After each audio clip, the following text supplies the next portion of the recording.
All right, everybody, welcome to the fifth Port Angeles High School interview series, or episode 37 of the Orchestra podcast. We're almost to 40. I can't believe it, just starting this podcast last March, and we're already almost to 40. Today we have a special guest that sort of the magic of the World Wide Web connected us with. Many of you know I'm a sort of active member on this Facebook group that has been invaluable to me. This school string school and orchestra. I'm botching the name, but it's the orchestra teachers Facebook page, and it's got a specific name, but that's what it is, and that's what it does. And on one particular occasion, my second podcast guest brought me in the middle of Washington, D.C., in the middle of a tour, some cellos and basses that my tour company forgot to provide. So the way that this group has evolved to connect educators, especially in a time like this, is so important. So today we have JoAnna Cochenet, if I'm pronouncing that correctly. I'm trying. French is not one of my better languages, though it is in my toolkit of languages. So we're going to start off with the sort of 20-minute portion for the students. And I wonder if you'll just introduce yourself and kind of tell us what you do, and then maybe we'll dig into some more of the nuts and bolts of how our students can continue to make music. Sure. Hello, everyone. Thank you for having me. I'm looking forward to talking. And I'm out in Maryland, outside of the Washington D.C. area, so East Coast. And I'm one of the music director of a community orchestra at Levine School of Music, which you might have heard of if you've been around. You had your trip around here, Mm-hmm. and also a director in the youth orchestras of Prince William in Virginia, and strings and music instructor at Levine and Northern Virginia Community College. Fantastic. That's definitely a strong pedigree that you bring to the show. I wonder if you'll just start by telling us how are you engaging your ensembles right now? Every state and every county is kind of in a different situation right now. So I'd love to hear what kind of situation you're in where you are.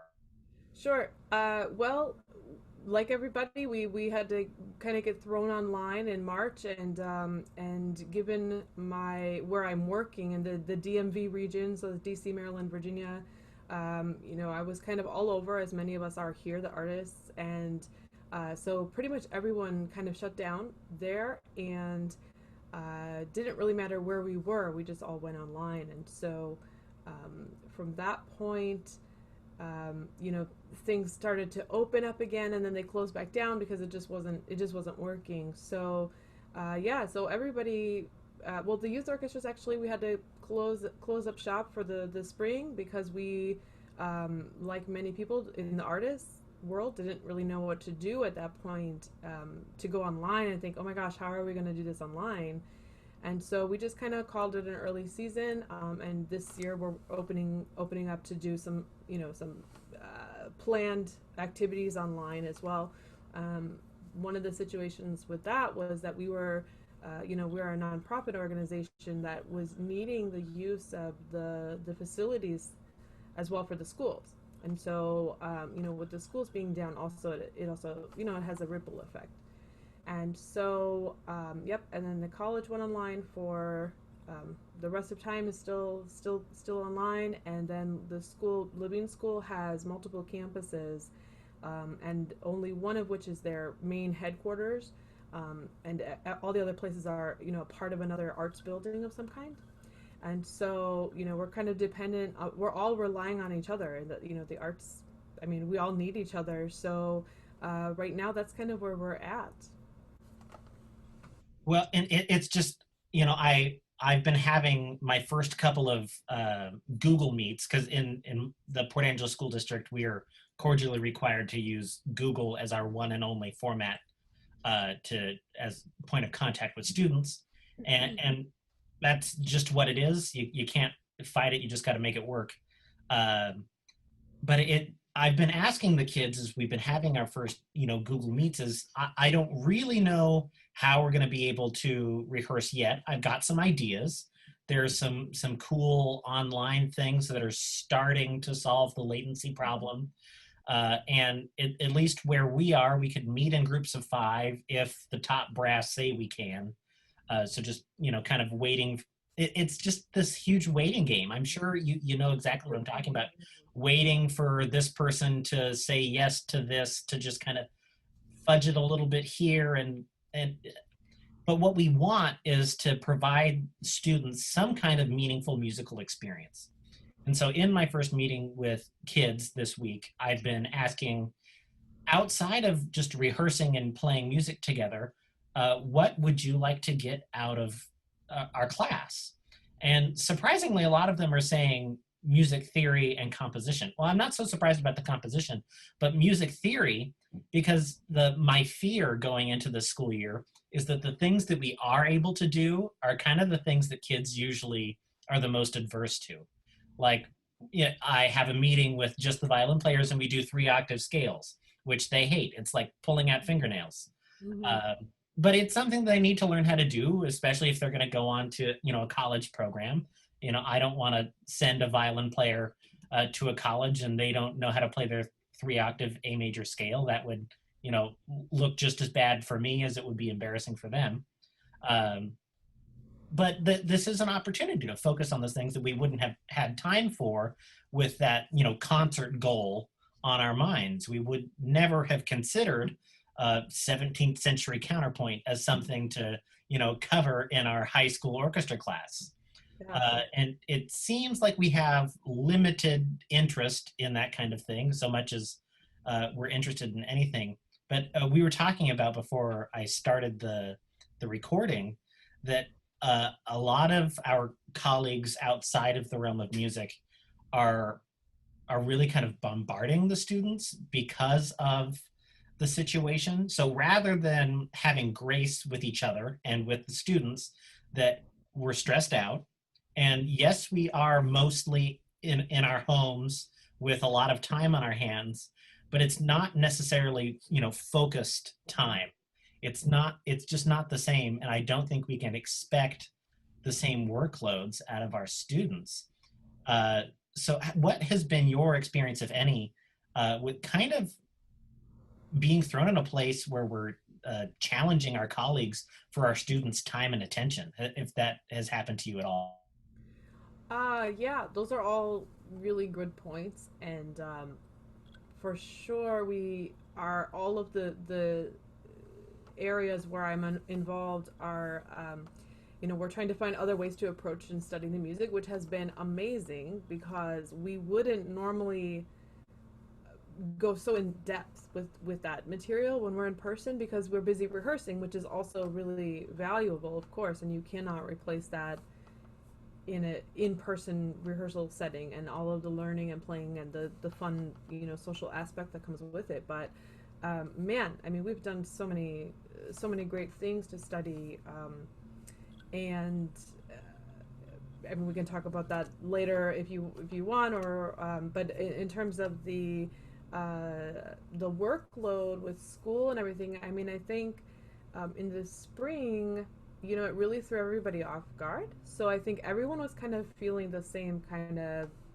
imbalance and not really sure. And I think we were all just trying to be flexible with what we had and understanding. And there were tons of emails back and forth and trying to figure out and this phase and that phase and just in case information, and just we were just bombarded. So I mean, at least on the faculty side, behind the scenes and also the administration, it was crazy. And I mean, I really give kudos to our administrative staff because they have gone through so much to just keep things afloat and then turn it around really quickly. And so, what could have been a real big artistic disaster or educational disaster turned out actually to be quite incredible with all the people involved in it in the whole situation. So that was basically spring. Summer, I think we all just kind of needed to have a little bit of summer. So I think there was some more fluidity between people enrolling for things and attending or not. They felt like they weren't really bound to some kind of a contract, more or less, if you can think about it like that. And so, summer they could kind of pick and choose what they wanted to do.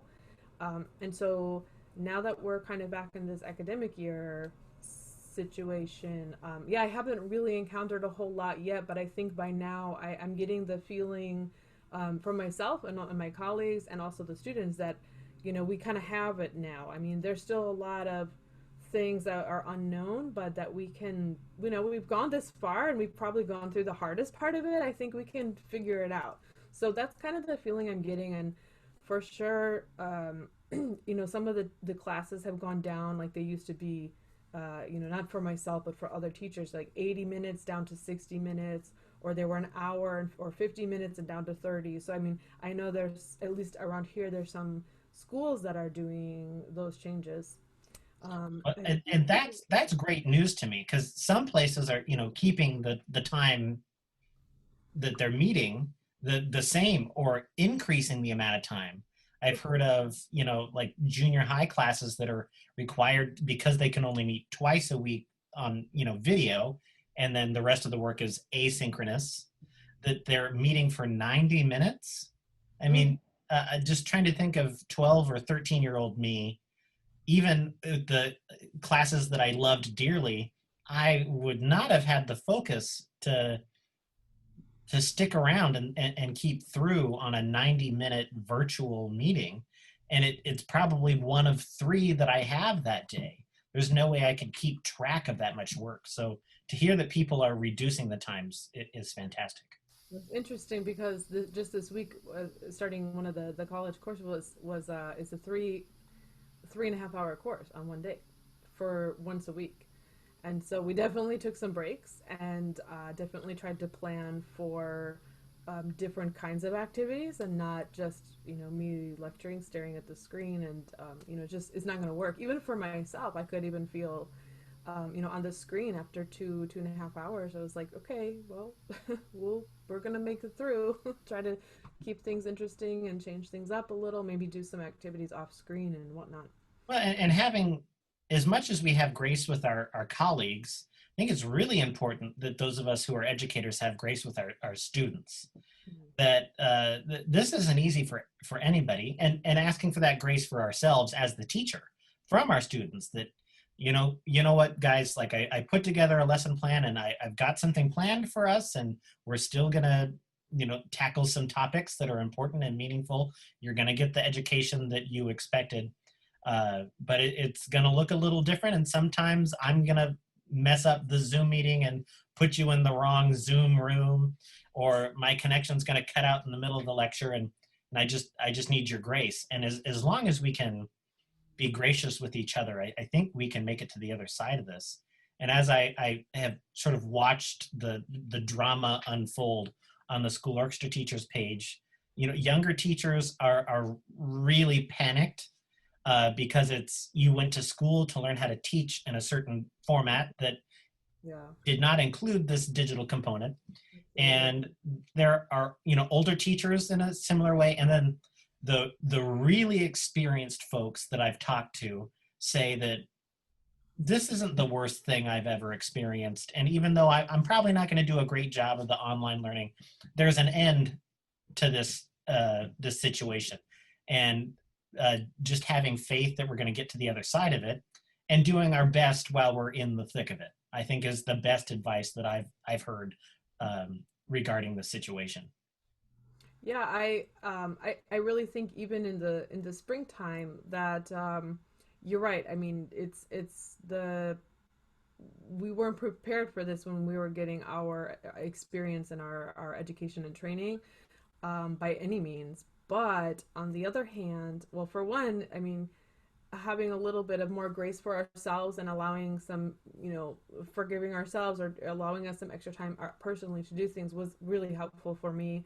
And, what I was thinking is that the students were the ones in the generation who are so used to technology, and they're so used to clicking buttons on phones and whatever.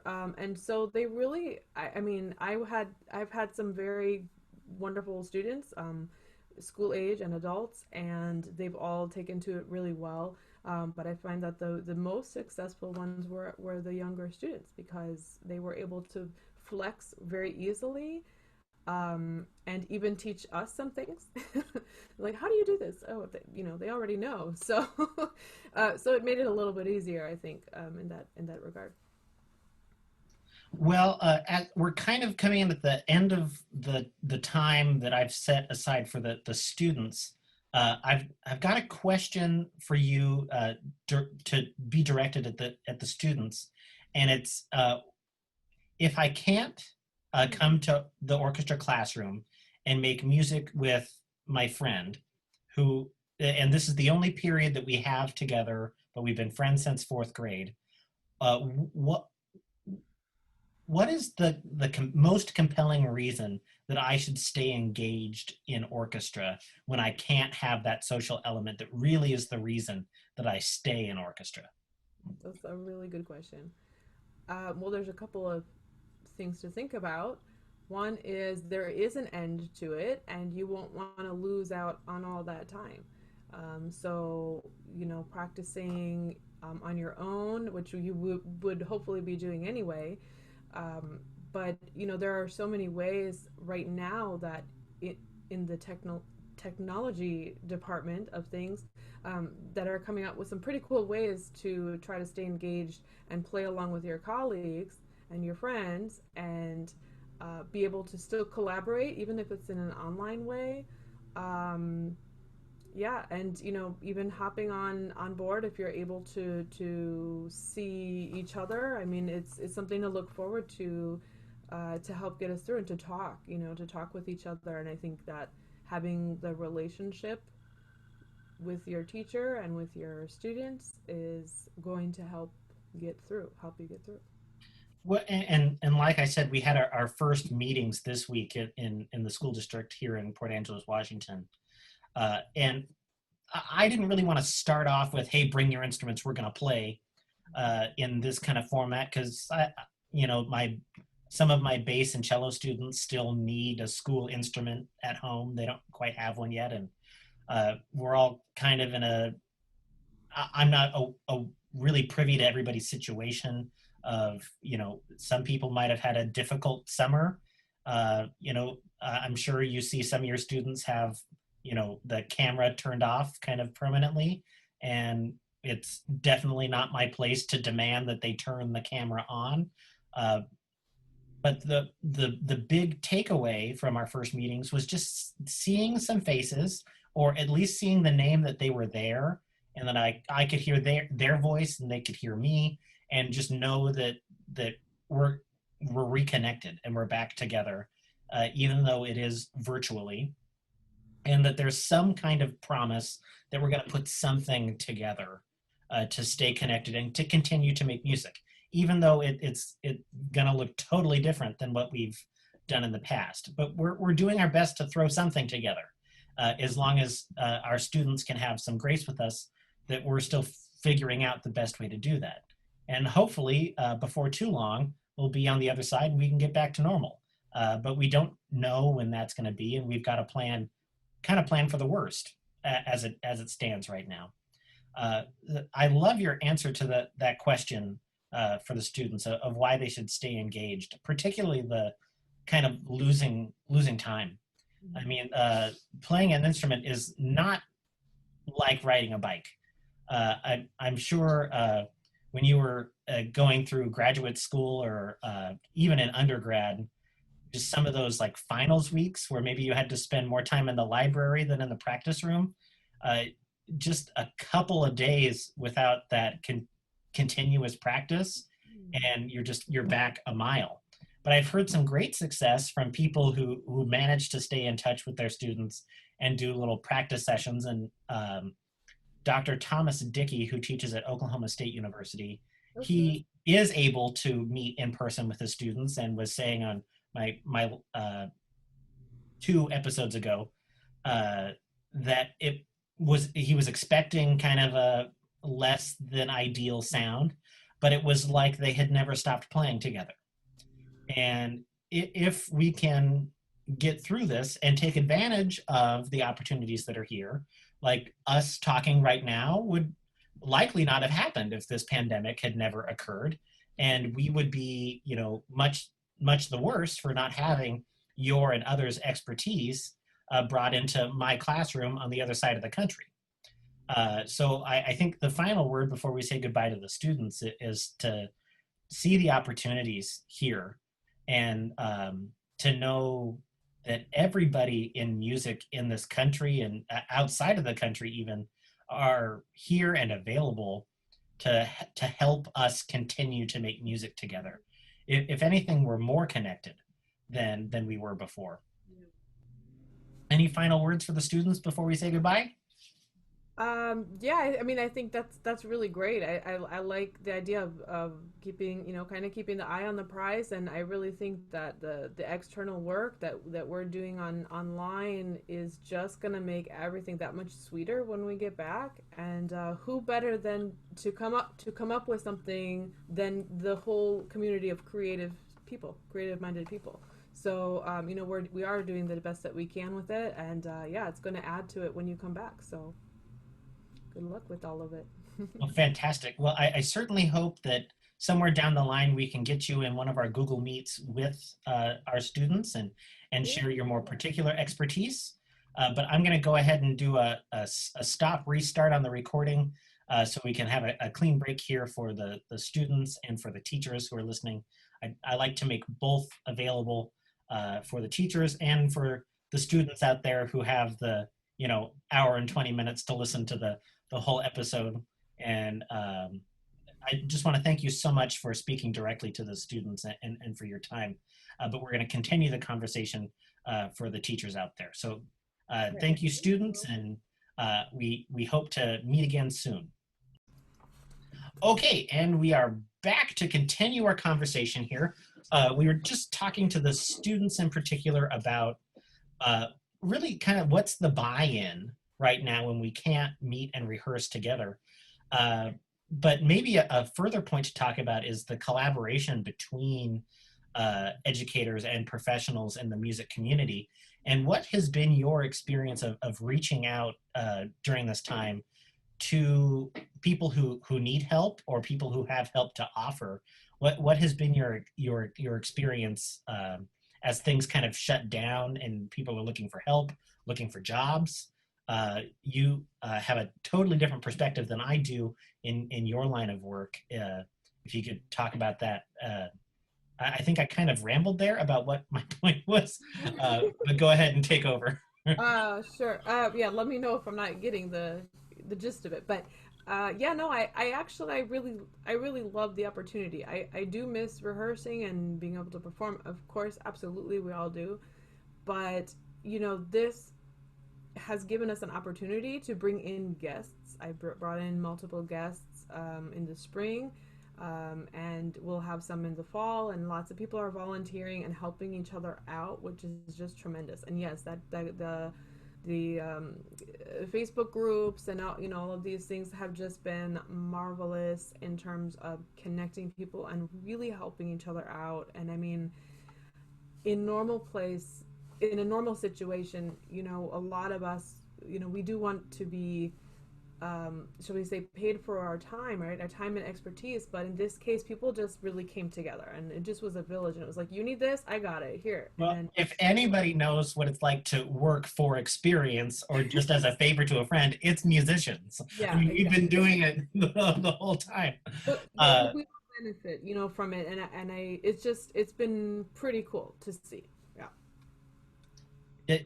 And the community is so important there, because when we're locked down in our homes alone, not allowed to go anywhere, and not really feeling motivated to do much work, that community brings us back in and focuses our effort, having a sounding board and a real sense of purpose.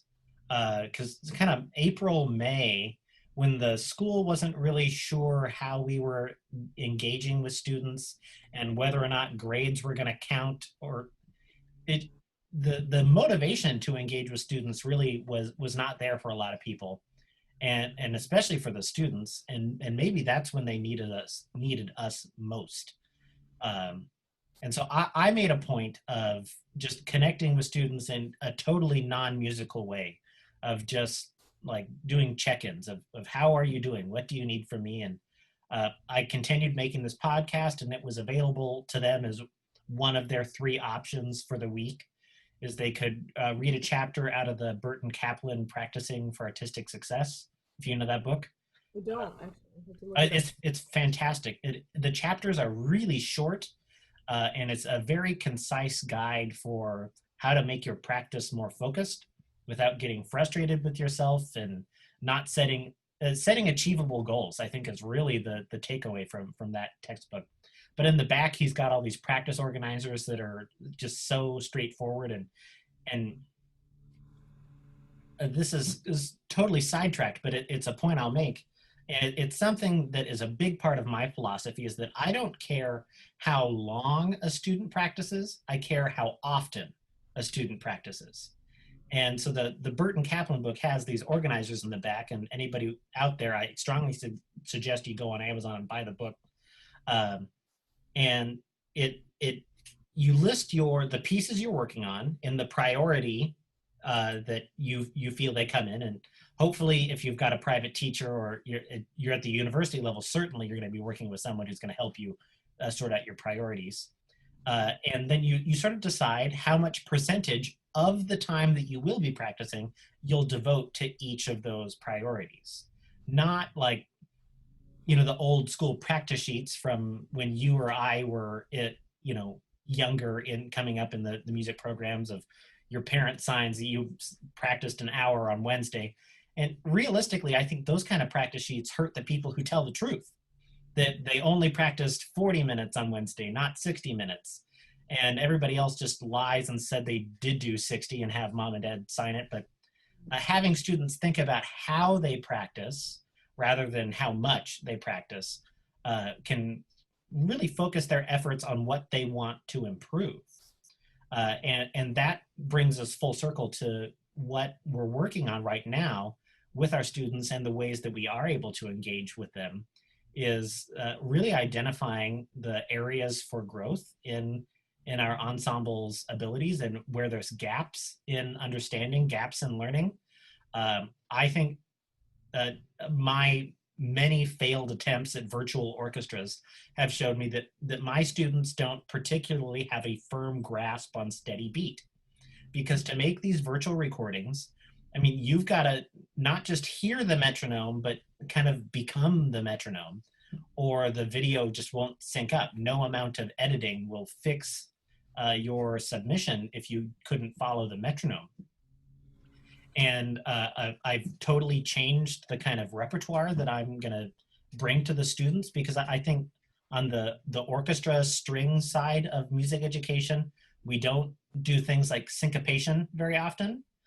We don't do mixed meter very often.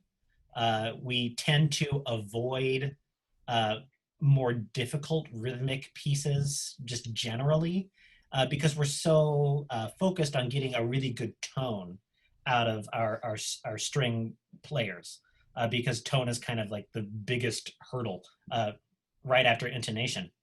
But if you can kind of let those things develop as they will with the maturity of the student, and focus on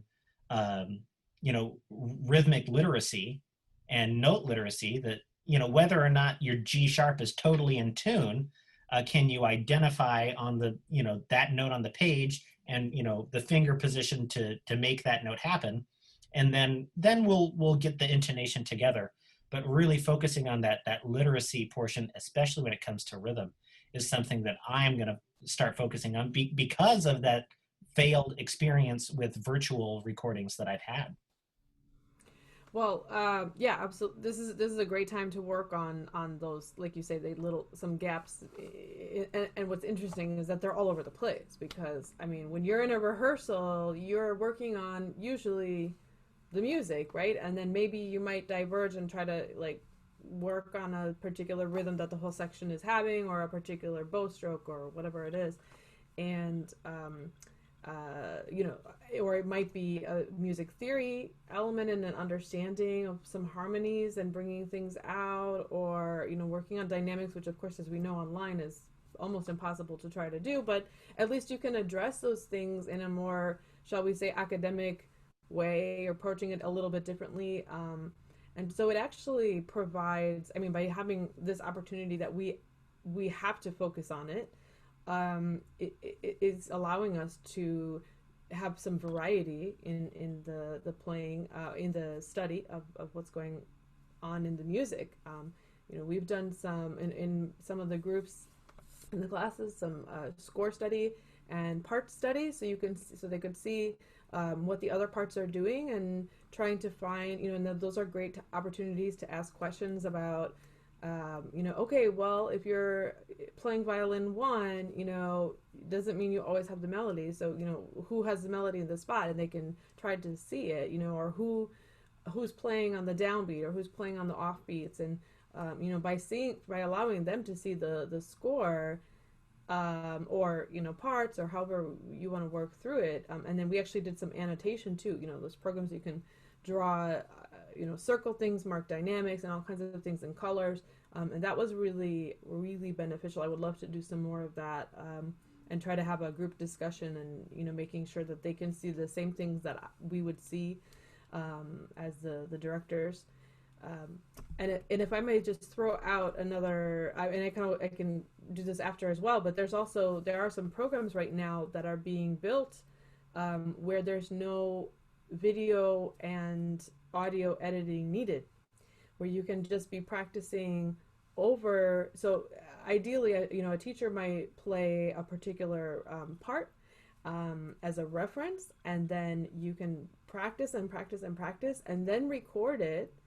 And there's a metronome going, but the metronome doesn't have to be in the final product and stuff. Anyway, so there's people are starting to tackle this stuff because it's what we need right now, and so there's a need for it. And because in the spring, for sure, I was not going to try to make it to the end of the school year with those changes, and then try to also learn how to do audio and video mixing. So I just said no. I was like, this isn't going to happen. I'm sorry. We're going to do it in other ways. We're going to get to June. I need some grace, shall we say, for myself too, right? To allow myself some time to breathe. And I had lots of professional development and stuff that I did over the summer too. But, I also needed to shake out my brain a little bit, and then try to start fresh. And that allowed all the creatives to start coming up with new ideas on how can we tackle this dilemma that and all of that time that you would have spent putting the audio tracks together and syncing the audio and the video is time that you wouldn't have had to actually connect with students. Right. Everybody I know who successfully made one of those videos, like 200 hours just to make like a 1-minute video of their kids playing a very simple piece of music, and all of those hours spent on the computer late at night or throughout the day are hours that you weren't making content that will directly be applied to your curriculum with your students. And I made attempts to make that kind of video, but when it wasn't working, it was just like, we tried. And I'm going to grade all of your performances that you put together individually. And, it's basically just a playing test, any old playing test that we would have done normally, because I always have the playing test for my students submitted virtually anyhow with audio video, just so that I don't have to take the time in class. And I feel philosophically it's not best practice to do those in front of your peers. That works for some people, but the majority, I think it's best that those kind of tests are done privately, and then they get as many takes as they want. We did some juries like that in the spring. We had juries, and they just submitted it, and also the quality was better because it was a video rather than streaming online. Any garbage in here? Give me 1 second. Sorry, my favorite custodian coming by to take my garbage away. We love those. Yeah. The best advice I got in music education training was to make good friends with the office manager, and the head custodian. So anybody out there watching who's aspiring music teacher, keep that in mind. Remind me where we were. I totally got lost in our Oh, we were conversation. talking about juries and videos. Oh, yes. And, yeah. Well, and when it does apply to like juries, thanks, Roland. Yeah. Have a good weekend. Yeah, you too. There is an element of playing like under the needle or under the magnifying glass that is an important part of music performance, because when we get to the other side of this, you are going to have to play live in front of people, and stage fright is a real thing. My violin teacher from undergrad suggests eating a banana before every performance. I personally am a big fan of beta blockers before a performance. But there is a large contingency of people who I imagine were more successful in that pre-recorded jury setting because they could really feel that they presented their best work.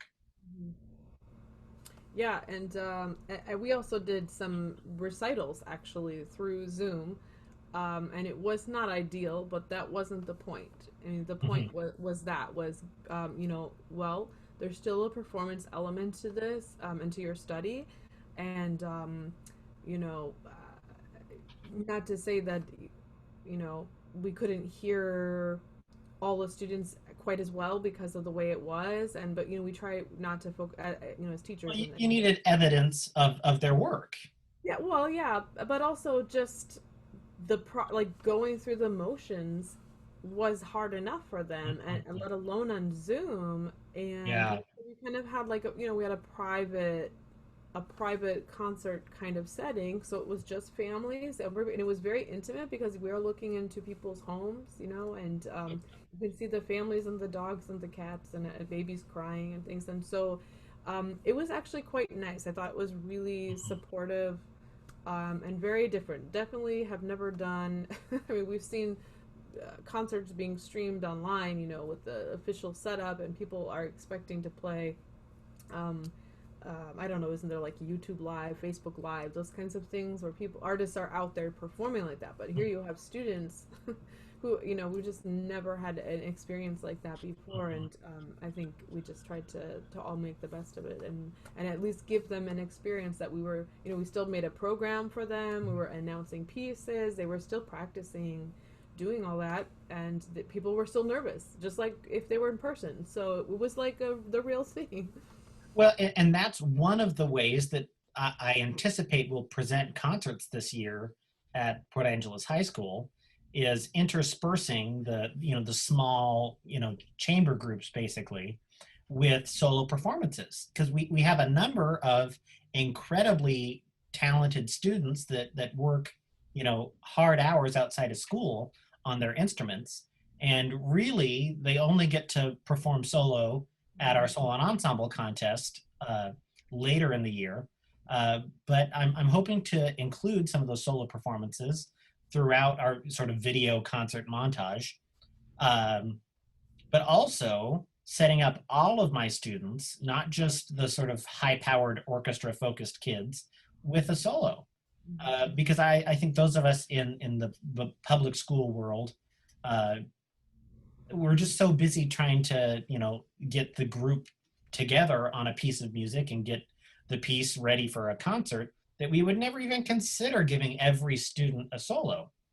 But through this Zoom platform or Google Meets or whatever your video conferencing service is, it really doesn't matter if you have 10 violins playing the same solo, because they're not going to hear each other the same way that, a large Suzuki studio where you're going to have everybody playing the same piece, the way that would work.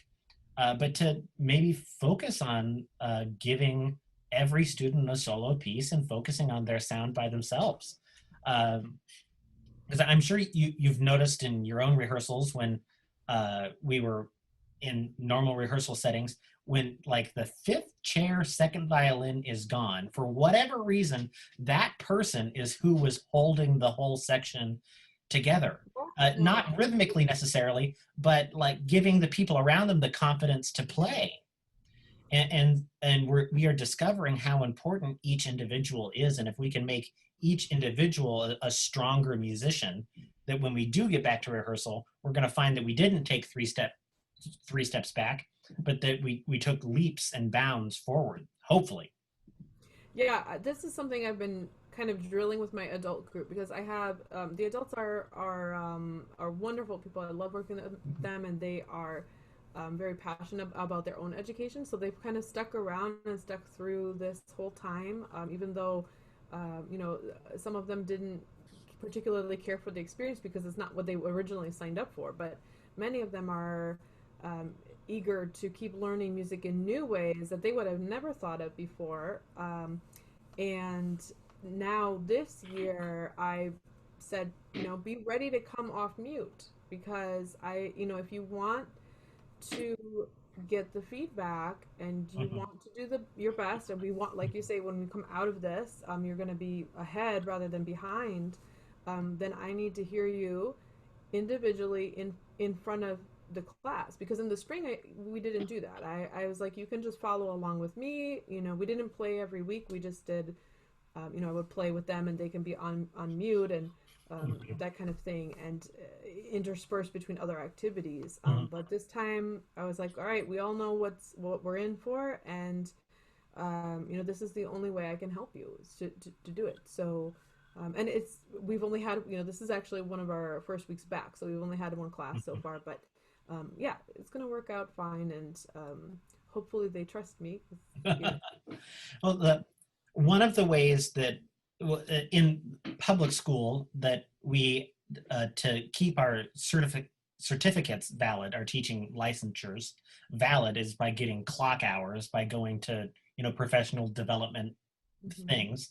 But one of those ways that we can get those hours in Washington is by being part of community orchestras, so long as we're not being paid. And, you know, typically, you know, your first chair players are getting a check, hopefully. But the majority of us in community orchestras are playing because we enjoy making music, and we're not being paid, so we're giving up our evening to come and make music together. And that's what we enjoy, is being with each other and seeing each other. And I think you can really see, especially during this time, the conductors that knew that, and the conductors who had a little more ego than they deserved about their community ensemble. And my good friend and the conductor of one of the orchestras that I play in, his name is Jeff Lund. He's been hosting on Tuesday nights. We call it a rehearsal, but it's really like a virtual happy hour. And, you know, everybody has a beverage with them, and we discuss what's going on and plans for the future. That not so much music being made, but I think there was a clear recognition that what people enjoyed about that ensemble was the collegiality and the spending time with each other and making music with each other. And if we can't play together, then let's just spend time together. Right. And totally different than the world of academia and education. But beyond that, and I think outside, when we get to the other end of the long, dark tunnel that we are in, is the conductors of community ensembles in particular are going to have to reevaluate what it was that people were in their ensembles for. What brought them to you in the first place? And I've played under a lot of different conductors, and you can tell almost immediately the conductors that taught, you know, in public schools, or taught, you know, young children, even if it was, you know, as a Suzuki teacher, not necessarily a classroom teacher. There is an element of compassion and empathy for the players that just isn't present with people who didn't have experience in education. Right. And it's so important to understand that, and this is a hard pill to swallow if you're coming out of school and you're kind of a, you know, really gung-ho, I'm gonna make a great performance, we're gonna do the best Beethoven 5 ever. The people who are there may or may not practice outside of your rehearsal. your rehearsal is their practice. And absolutely, in a public school setting, you just have to assume that that's the case. If the kids do practice, that it's just gravy. It's bonus. But you can't assume that they do, because really what they enjoy, which is the parallel between my situation in public schools and a community orchestra setting, is that what brings the people together is the social emotional element, not necessarily the making the highest level of musical performance possible. And if we look at the way that that has hurt the tradition of classical music, I think we're going to come out of this stronger than ever. Because if you really think back to like somebody like Vivaldi, he was working at an orphanage with young women, and they did music more hours out of the day than we might with our busy schedules. But I strongly doubt that they sounded like Ani Sophie Mutter with the Norwegian Chamber Orchestra. I strongly doubt that a orphanage of young women with Vivaldi sounded that professional. And it's kind of a fallacy that we assume that the music was premiered in a perfect performance, and that's not really what making music is about. And that's a fundamental question or value that we're going to have to challenge if especially community orchestras are financially going to survive this time. Yeah, and I think it really is the social and emotional part that you said. The people that really, I would say they're so wonderful because they really are. I've been really happy with my adult students because they really are there. First of all, they came there in the first place for one reason, to play music for fun, and to play with other people, because just lessons, maybe some chamber music too, but that they wanted that orchestra feeling, and experience. And so one of the motivating factors getting through spring and even coming back and then participating in these different activities over the summer too is the fact that we weren't able to do it in person. And so they want to, everybody's saying, hi, we miss you, miss you, how have you been, and catching up with people's lives, and not, so much about the music. And of course we tried to focus as well on repertoire and try to keep, I think that was one of the things I really tried to do in the spring, is trying to say, okay, well, let's just take it as it comes and we'll try to get through it. But let's also have a goal, so we're not just haphazardly meeting every week because it really helped people, and myself too, everybody keeping focus on something at least, with the hopes that one day we'll be able to perform the music again and we're just going to have extra time to practice it. But primarily it was that, we had a chance to talk with each other. There were lots of things that happened in the world since then, a lot of changes that we needed to talk about, and setting aside that expectation of like, let's try to play at the highest level that we can, which we want to try for, but it's, we don't have to have that as the only goal. The other goal is that we are an orchestra family. Welcome to the family. That one of my predecessors, Dr. James Ray, he's a professor of music at Western Washington University now. You can set achievable goals and still have high expectations. Right. So maybe it's not an achievable goal for your community orchestra to play Francesca da Rimini at tempo, but they could play, maybe Leonore Overture No. 3 and play it quite well. And you could have very high expectations about, and that is still in its own right a very challenging piece, just in a different way. And setting realistic goals, and that goes all the way back to if the folks out there buy the Burton Kaplan book, setting an achievable goal is so important. I think he calls it the technique of success at any cost. So it's, if you set a goal and it's not working, then set a slightly smaller goal and scale it down until it's a goal that you can when you leave the practice room, say that I achieved this, that I leave the practice room with success. So if it's, I can't play the entire piece perfectly, can I play, 12 measures? Can I just play, 2 measures? And seeing that as a success, that, even though I couldn't meet my unrealistic goal of playing the whole piece, which is a goal that perhaps I should know better about myself and my own ability, that is an unrealistic goal, or as the conductor, realizing and accepting when we've set an unachievable goal for our ensembles. But to go back to, you sort of referenced the way that the world is really evolving and changing quite rapidly right now.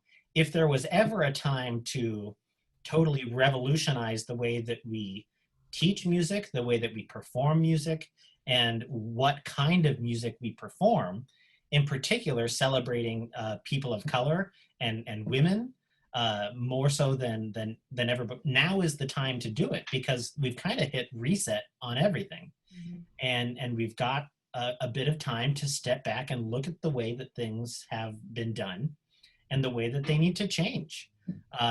I think it doesn't do us any favors to say we're never playing Beethoven again, but we can incorporate, Florence Price or George Walker or the name of the Mexican composer who wrote the Danzon No. 2 that's so popular. Arturo Marquez. Bringing in more names rather than eliminating names. I think that's where there's confusion and contention, is that nobody's saying that throw Beethoven in the waste bin. It's that there are these other voices too. Sorry if I cut you off there. It looked like you had maybe something to add. No, go ahead. But think of the number of scores that are handwritten scores sitting in the New York Public Library that were never made to have parts and have never been heard by people of color, women, just the sheer volume of music that was never performed but was written. And maybe not all of it is great, but it doesn't have to be Beethoven 5. It can be its own unique thing. A sort of a strange comparison, but one that I find works. My wife is vegan, so no animal products of any kind. And I myself try to eat less meat because I feel like ecologically that's a smart choice to make for our planet and the future of humanity, is to just be more conscientious of what kind of food we're eating and the demands that we're putting on our ecosystem. But the kind of vegan food that I enjoy isn't, beets trying to be a hamburger. It's a totally new dish that I've never heard of before, with, fresh ingredients that haven't been made to look like meat.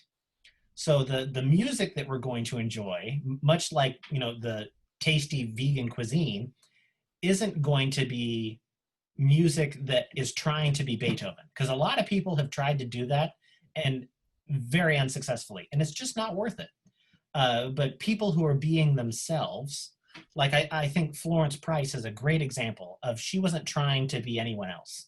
She was very much being herself. And there are elements of blues, there are elements of the classical tradition, but it's really, she's her own person.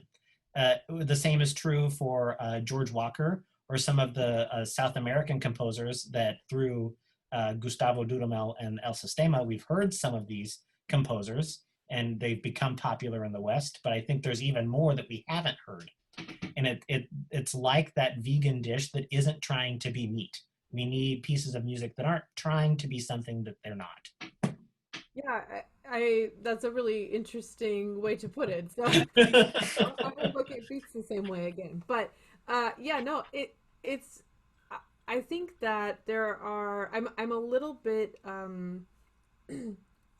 well, I'll say concerned, for lack of a better word, a little bit concerned about maybe things going so far even the other direction, where we are so focused on incorporating, but we're forgetting that we also have, there's a reason why there's such a vast history of orchestra music by orchestras, but I mean, we have to find a way. I mean, because I've had conversations through these months of with organizations and people, you know, artists, individuals, about you know, how can we, everybody in the best interests, how can Mhm. we be a part of this movement? You know, we want to be a part of it. We want to hop on the train and do this, or at least make sure that we're much more aware and cognizant of who we're programming, what we're programming. Mhm. And so, of course, we want to do that. And we want to integrate that into the normalcy of concert programming and not, I mean, yeah, doing some themes and recognizing, especially right now, is very important. Of course, we need to do that. We must. But the goal is in the long term that everything is just a nice menu of things.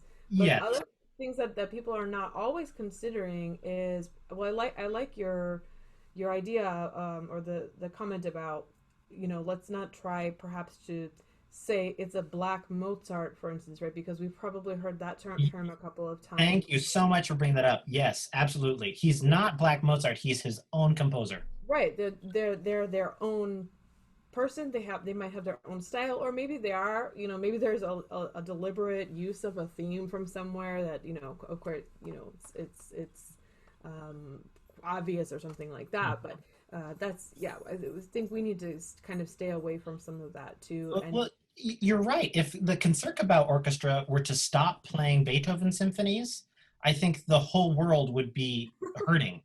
I mean, they're the last word on Beethoven, and if they, I mean, that's what they are. That is their identity, and we can all each only tell our individual story.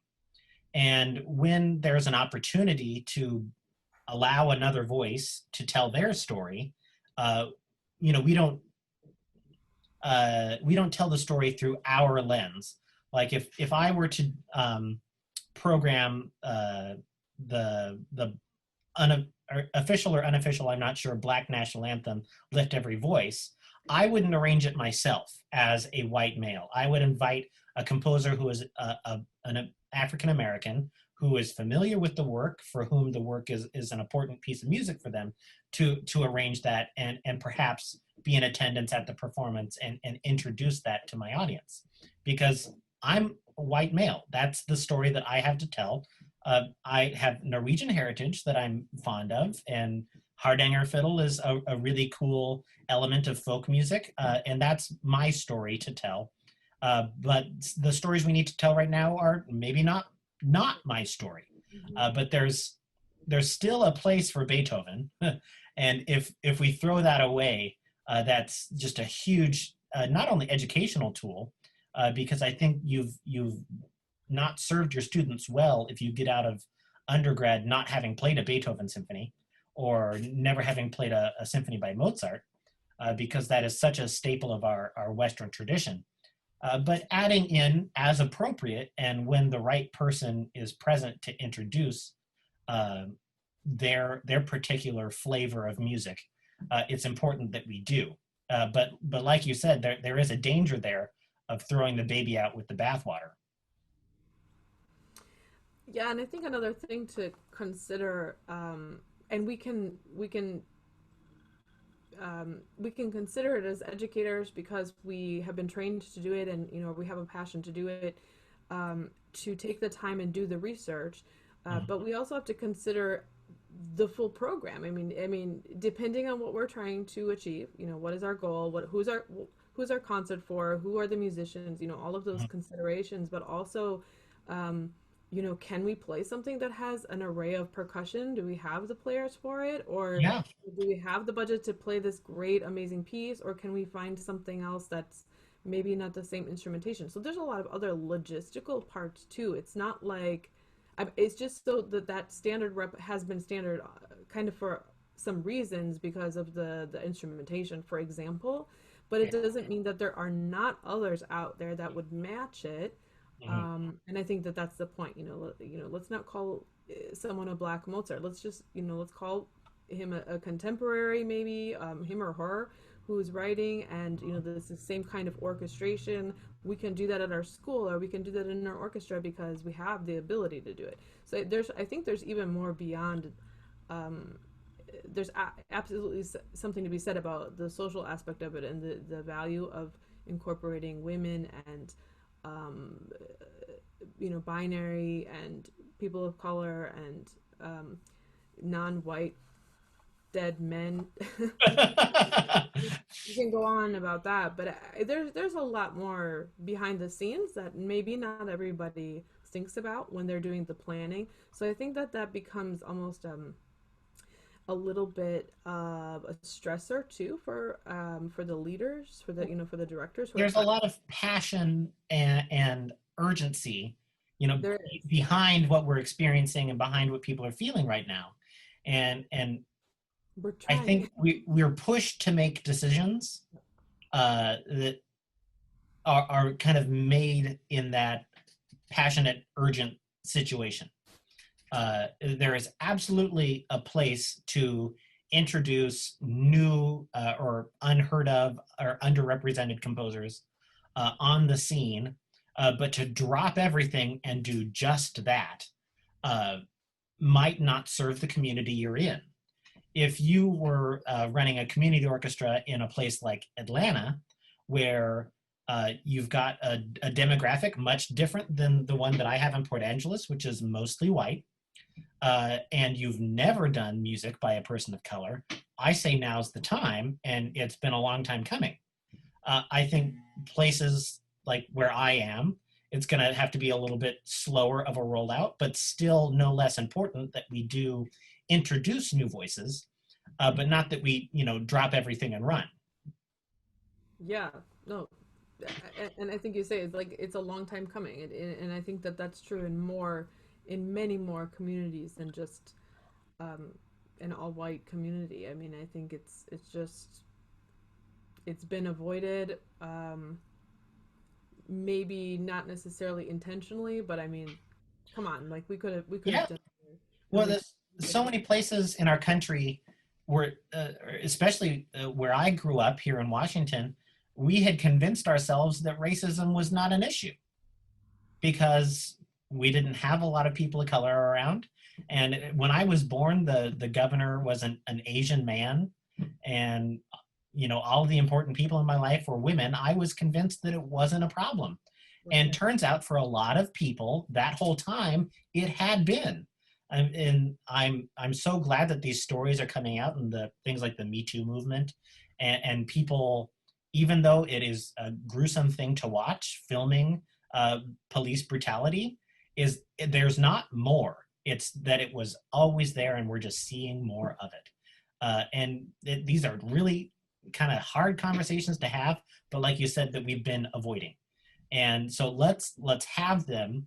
Let's have these hard conversations, and let's get to the other side where we can make music together and celebrate diversity, and still play Beethoven 5 when the time calls for it, because it's a pretty awesome piece of music, and so is the Gaelic Symphony by Amy Beach.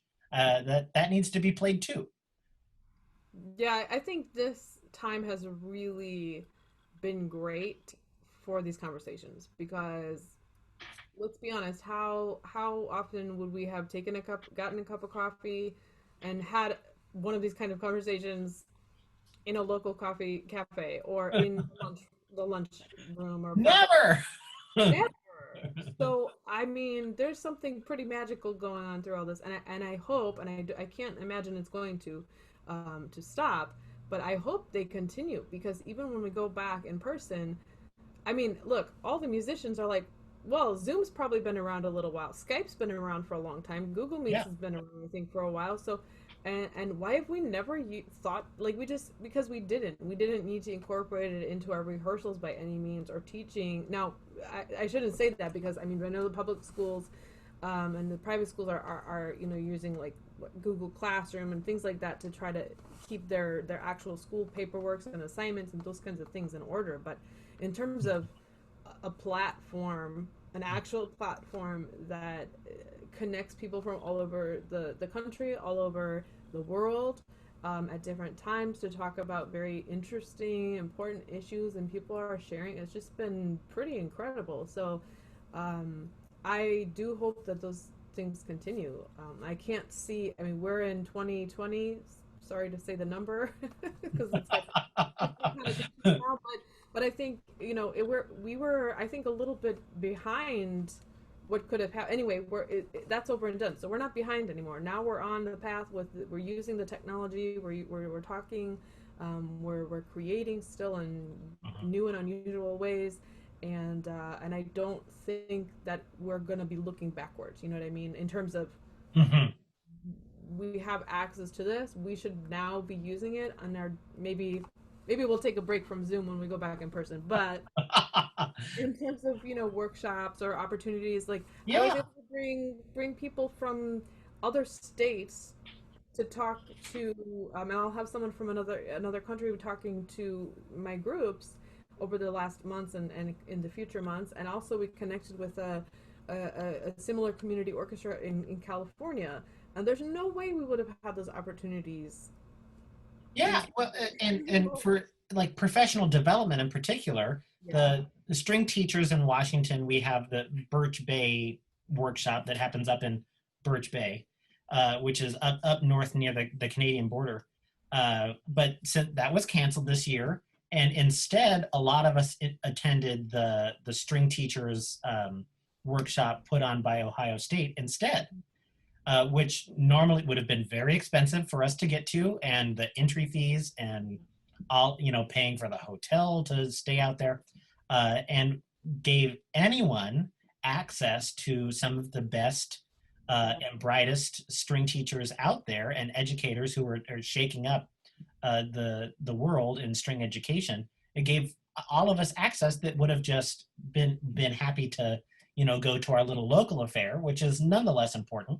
And I hope we can get back to that because I like seeing those faces once a year. But as you were saying about the Zoom existed before COVID-19 shut everything down, I was already using Google Classroom to record my students' playing tests. So when everything shut down, it was kind of like, okay, I know what to do. Yeah. I've got it. Performances, I'm not so sure about, but as assessment and delivering instruction, no confusion for me. Teachers who are a little more, how do I want to say it? Experienced in age, had a harder time putting it together. I mean, there some teachers who had their teaching assistants taking the grades from their grade book and putting it into the computer still, which is, I think, pretty ubiquitously a big no-no to have students looking at other students' grades. But had been so resisting any digital component of teaching, and this forced us to make that change. The same with a lot of the social issues that we're dealing with, is that we were forced into the situation, and it's a lot more painful when we are forced to confront a change in our approach and in our methods. But nonetheless, long time coming, and let's get to the other side of it. Because we're here now, we have the access, we have the tools, we're having the conversations. And I think when we get to the other side of the rainbow, it's going to be a whole lot brighter because we have these conversations, despite some of the more painful ones, the more painful experiences. Even just the torture of being locked up with our spouses and children for 4 months without seeing anybody, but totally necessary and worthwhile. The silver lining is such a cliched term, but that is the silver lining in all of this, is that we've really had to take a hard look at ourselves and our practices and what we value and what was really important all along. And as it applies to string orchestra teaching, what was really important all along wasn't, getting a, first place at contest. It was seeing the faces every day and making music with the kids that I love to interact with. That is really why I show up to work every day, not taking home the trophies. And if we can have those conversations on top of all of the social ones, we're going to be in a much better place to engage young people or adults through the power of music. Yeah, it certainly is worthwhile. The conversations, they might be painful or uncomfortable. It's definitely can be uncomfortable, especially for people like us that are not maybe going through the same kind of experiences, and we can't really relate in the same way. So we can just try to support and try to do all these other things. But I really think that I'm hoping that the teachers out there are really knowing that teaching is teaching. So you'll find a way, and you've probably already done it. You've already done it this far, and I really personally didn't. Yeah, of course we ran into snags that there were things we can't do online, but there was when it comes to teaching, you just need to have a conversation, maybe a demonstration or something. But I don't know. I felt like teaching is teaching. So no matter where we're at, it's still happening and it's still possible, even if we're in this format, because your quality of teaching, of you personally and your expertise has not changed. Mm-hmm. So It's just getting used to a different delivery. That's the right, different delivery, but you're the same person. You have this, maybe even more creative now because we've had to be. We've been put into that box, being forced to. But I mean, just it's still valuable. I mean, you're still giving the same. You're still you, and you're giving who you are to your students, and that's, I think, what matters. Whether it's like you say, it's not just only about the trophies. It's about being there and having the community and the connection. And then when students of all ages feel that, they'll be much more open to learning, right? well, and the group that gets the trophy is usually the one that is the most cohesive, the one that enjoys playing with each other the most, the group that has the best relationship with their instructor, conductor, teacher. Right. That's the group that takes the trophy. Exactly. Well, hopefully. Well, but everybody earns it, I mean, by Yeah. by bringing their all to the table. As, Yes. as sappy as it sounds, but that's what it is. Well, as we reach the denouement of this conversation, I have a couple of questions I'd like to ask of all of my guests. And the foremost of those is if you can think of a time earlier in your career, perhaps in college or before, when you were struggling or experiencing a particularly difficult time, if you could go back and give your younger self some advice to deal with the sort of a young person's struggles better, what would that advice be? Hmm. There's been a lot of struggle, so that's hard to categorize. Um, I was always the kind of person to take myself like really seriously in a lot of things, and um, I think there could be a good balance of that, like trying to find a way to keep your head on straight, looking forward towards your goal, and just accept getting knocked down many, many times, and to be flexible about it. Mm-hmm.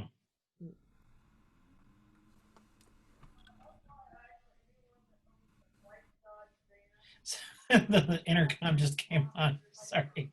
Well, I think that in particular, the getting knocked down, there, no matter who is listening, whether you're a man or a woman or whatever color your skin is, there are going to be auditions that you don't get, or there are going to be schools that you applied to that turn you down, and the reasons are totally out of your control.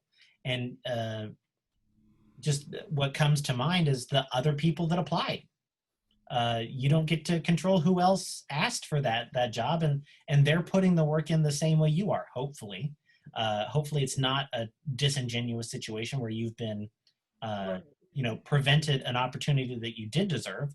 And I think the difficult conversations we're having will mitigate some of those opportunities where and I think we're seeing lots of examples of women taking on serious conducting roles outside of just Maren Alsop, because it was just Maren Alsop for a long time. And she's a fantastic conductor, but I love seeing more women on the podium. And that kind of representation shows young women that there's a shot for them, that it's no matter how many times I get, denied an opportunity, that there's other people who have done this before me.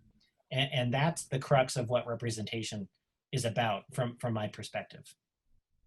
I was really actually, well, shall we say lucky or just normalized, that pretty much all of my conductors growing up were women. So I had no, well, maybe no doubt about the things that I wanted to do in that sense, because I didn't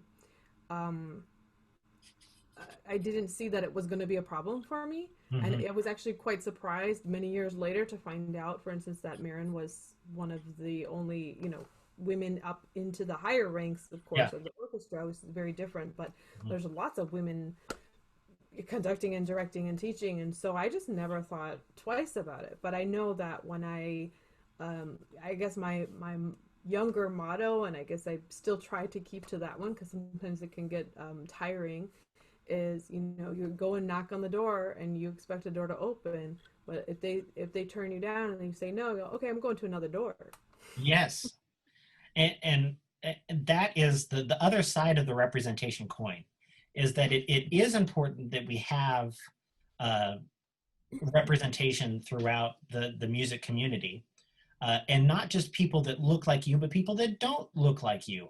I grew up with my conductor in youth symphony, Dr. Paul Elliott Cobbs, is an African-American man, and one of the greatest musicians that I have ever had the privilege to study with. And at the same time, the conductor of the local symphony in Tacoma, where I was, in youth symphony, was also a Black man, Harvey Felder. And it just never occurred to me, they were not people who looked like me. The fact that they were people who did not look like me encouraged me that I could achieve anything so long as I was willing to put in the work. And like you say, when the door doesn't open, knock on another door. And I think there are people out there who have knocked on too many doors and had none of them open, and have maybe had to crawl in through a window. But you can get through the window. Yes, you can get through the window. So those of us who are in positions to open doors would be well served to at least open the door and say hello. You don't have to invite everybody in, because it at the end of the day, it should be about merit, about have you put in the work? Are you ready to do the work? And are we in the field of education, especially in public schools at the elementary and middle school level, are we providing everybody a fair shot that wants it? Are we presenting a model where you have to look like a certain kind of person to get through, or even something like our hair, of the debate with natural hair with African Americans, of seeing that as somehow unprofessional, just the way that their hair grows on their head, is so ridiculous that would prevent someone from getting a position in academia with an orchestra. But I think we have totally rounded the bases on all of these topics, and it has been a pleasure to talk with you, and I certainly hope I can invite you in to talk with my students sometime. But this has been a fantastic conversation, and thank you so much. I've got a few more questions off camera, but we'll go ahead and sign off and say goodbye to the audience. Thank you so much. Thank you.